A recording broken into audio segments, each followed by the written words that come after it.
Olá, eu sou André Murat, oncologista da Clínica Personal de Oncologia Personalizada de Belo Horizonte, da Universidade Federal de Minas Gerais e membro do Grupo Brasileiro de Oncologia de Precisão.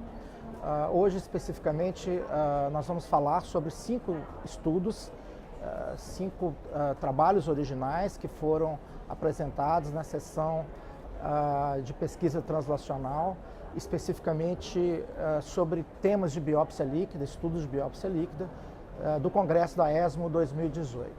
O primeiro estudo, talvez o de maior relevância, é um estudo do grupo do Atlas de biópsia líquida através do DNA livre, né, de células, DNA circulante tumoral. Esse grupo que estuda essas alterações genômicas, especificamente em biópsia líquida, em DNA periférico, ele realiza um trabalho bastante interessante em que ele faz uma análise através de NGS do tumor, do DNA circulante. Esse estudo, inicialmente, ele pegou uma coorte de testes, né, que eles chamaram de testes, eram pacientes testes, e agora eles apresentaram os resultados, os primeiros resultados das 1000 amostras já do tumor estabelecido e do teste já validado. Então, na realidade, eles fazem um NGS com o exoma todo do tumor, depois eles estudam especificamente alterações pré-especificadas, genes pré-especificados, mais ou menos em torno de 500 genes. Eles fazem também um sequenciamento in bisulfito para poder estudar fenômenos epigenéticos, como por exemplo a metilação. E um outro grupo, eles acabam fazendo esse sequenciamento do DNA de células hematopoéticas. Porque muitas vezes, ou algumas vezes, essas mutações que são identificadas nesses testes, elas são provenientes não do tumor em si, mas, por exemplo, de linfócitos, através de um mecanismo de expansão clonal, de hematopoiese clonal. Então, na realidade, isso acaba sendo um falso positivo. Então, eles fazem uma análise comparativa com o sequenciamento também de células hematopoéticas. Esse resultado apresentado hoje, ele mais ou menos corresponde ao que já havia sido apresentado na ASCO, que foram os primeiros resultados chamados de teste, né? Então, mais ou menos 1000 pacientes agora foram estudados e houve a mesma concordância, ou seja, em torno, em média, de 45% a 50% de correlação da presença de alterações de detecção de células, de DNA de células tumorais circulantes, com a presença de tumores variados em estágios precoces, estágio 1 até 3. Então, em torno de 45% a 50% às vezes, a biópsia líquida ela consegue detectar tumores em fase precoce, em fase até estágio 3.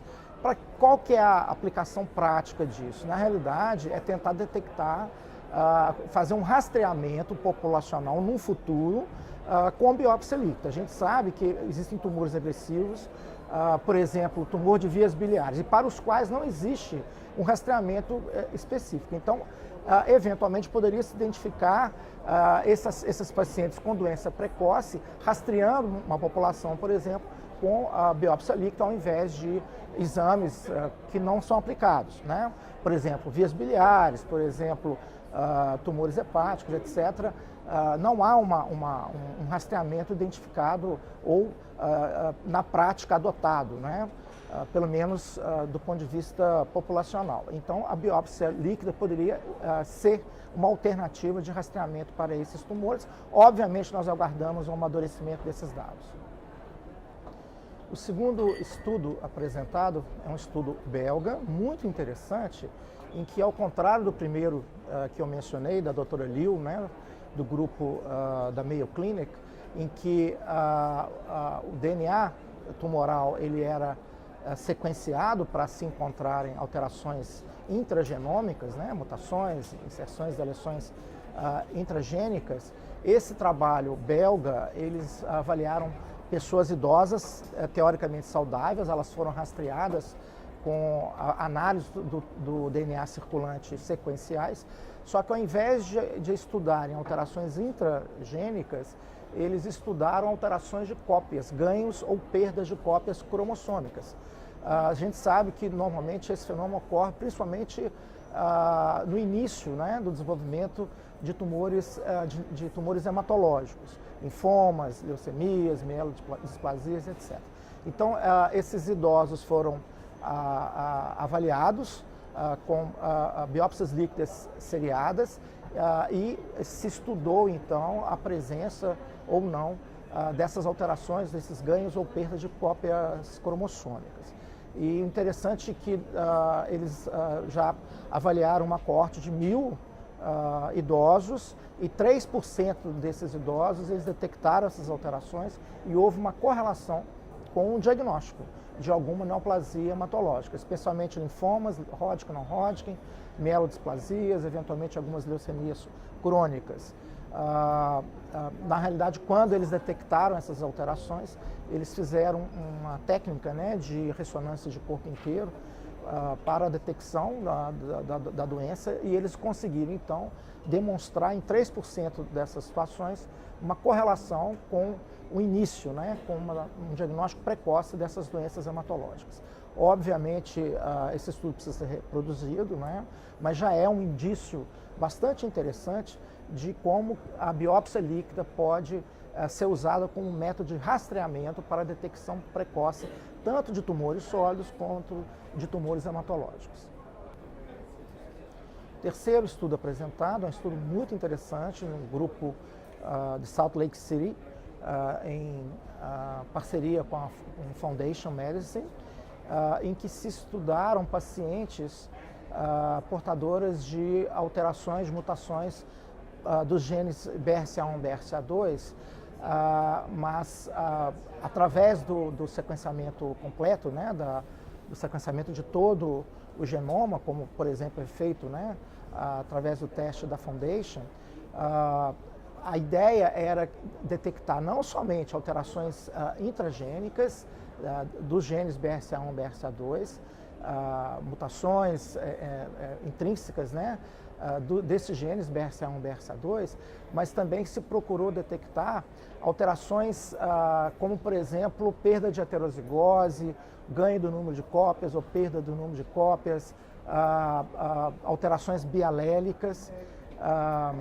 e, eventualmente, em heterozigose.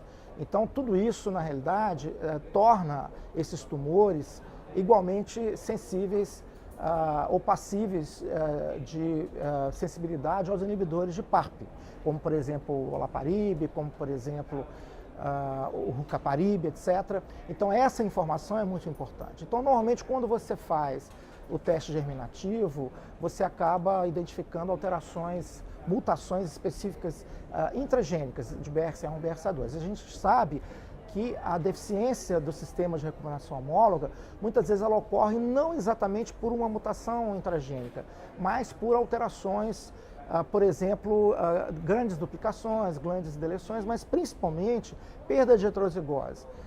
E muitas vezes essas alterações não são detectadas pelos exames convencionais. Então, se procurou avaliar essa situação e se encontrou uma porcentagem de situações, de tumores, que na biópsia líquida, ou seja, no DNA circulante, essas alterações foram detectadas. E isso, então, se traduz numa sensibilidade ou num indicativo de sensibilidade aos inibidores de PARP.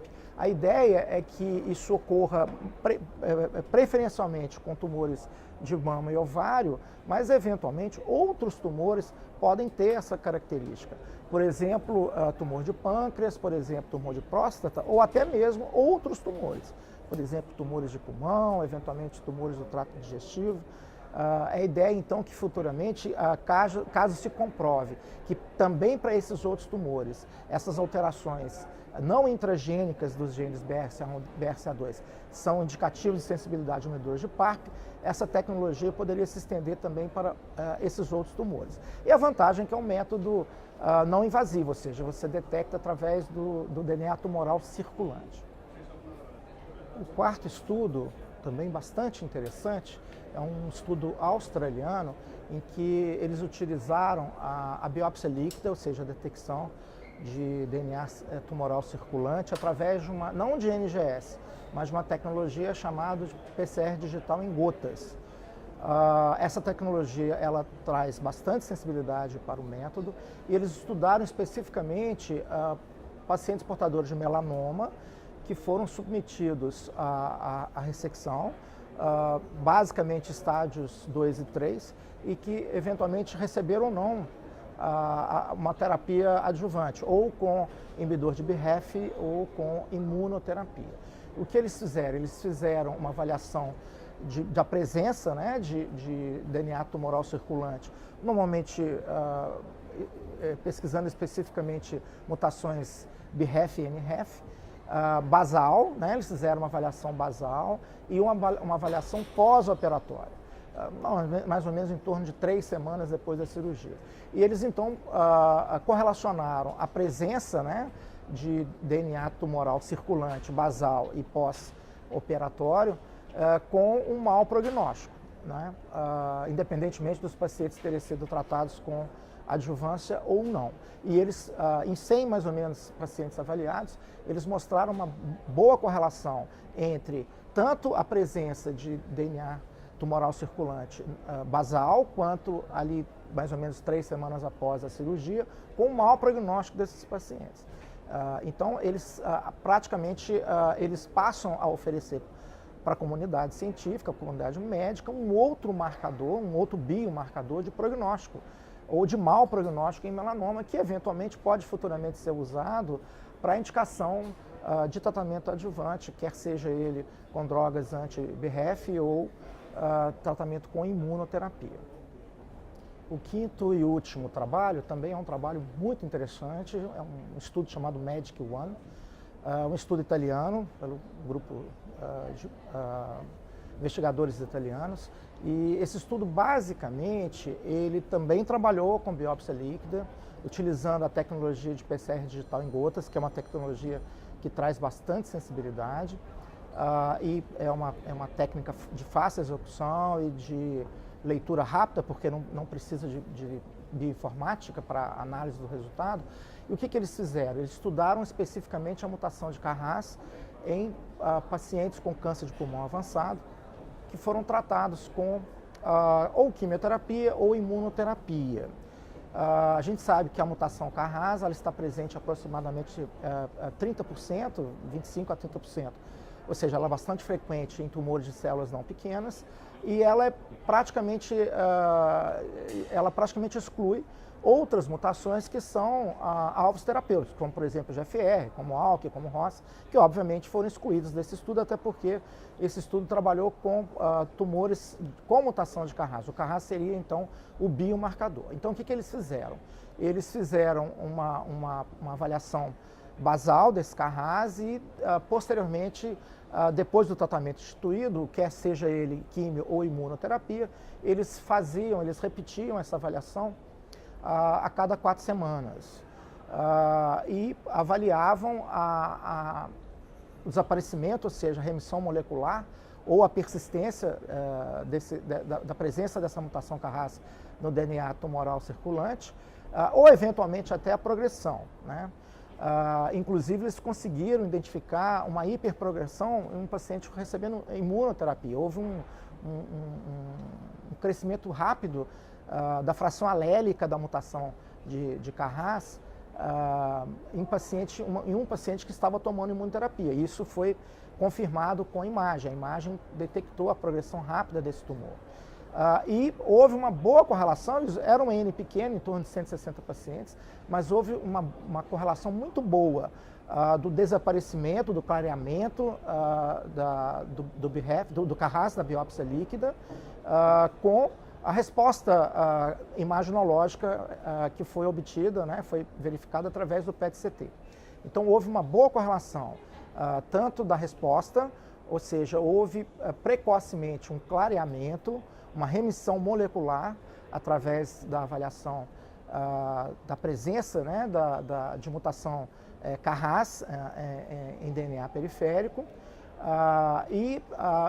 O fato desse CARRAS ter clareado, isso significou um bom prognóstico. Esses pacientes tiveram uma sobrevida maior do que aqueles em que não se observou esse clareamento. E como eu disse, a persistência desse CARRAS e muitas vezes o aumento da quantidade, da fração alélica desse CARRAS, identificou pacientes que tiveram mau prognóstico e em pacientes que receberam imunoterapia, inclusive com hiperprogressão. Então, a ideia é que, uma vez confirmados esses resultados, futuramente nós possamos usar a biópsia líquida sequencial como uma metodologia para avaliação de resposta, avaliação de eficácia, avaliação de prognóstico, uma vez instituído o tratamento sistêmico, e também avaliação de progressão e hiperprogressão da doença, se optar pela imunoterapia em câncer de pulmão avançado.